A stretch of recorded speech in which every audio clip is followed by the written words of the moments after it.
بسم اللہ الرحمن الرحیم۔ عمر بن خطاب رضی اللہ عنہ نے نبی کریم صلی اللہ علیہ وآلہ وسلم کی خدمت میں حاضر ہونے کی اجازت چاہی۔ اس وقت نبی کریم صلی اللہ علیہ وآلہ وسلم کے پاس آپ کی کئی بیویاں جو قریش سے تعلق رکھتی تھی آپ سے خرچ دینے کے لیے تقاضا کر رہی تھی اور اونچی آواز میں باتیں کر رہی تھی۔ جب عمر رضی اللہ عنہ نے اجازت چاہی تو وہ جلدی سے بھاگ کر پردے کے پیچھے چلی گئیں۔ پھر نبی کریم صلی اللہ علیہ وآلہ وسلم نے ان کو اجازت دی اور وہ داخل ہوئے۔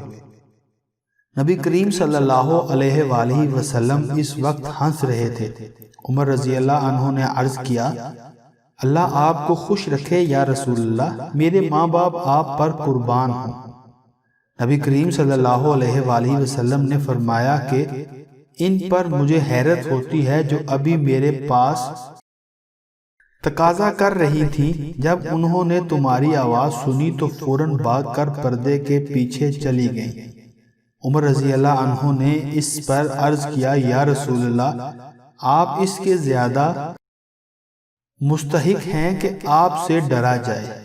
پھر عورتوں کو مخاطب کر کے انہوں نے کہا، اپنی جانوں کی دشمن مجھ سے تو تم ڈرتی ہو اور اللہ کے رسول سے نہیں ڈرتی۔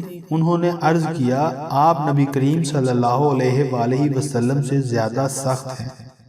اس پر نبی کریم صلی اللہ علیہ وآلہ وسلم نے فرمایا، ہاں ابن خطاب، اس ذات کی قسم جس کے ہاتھ میں میری جان ہے، اگر شیطان بھی تمہیں راستے پر آتا ہوا دیکھے گا تو تمہارا راستہ چھوڑ کر دوسرے راستے پر چلا جائے گا۔ ہماری ہر ویڈیو کی مکمل اپڈیٹ حاصل کرنے کے لیے چینل کو سبسکرائب کر کے بیل کا بٹن دبائیں۔ شکریہ۔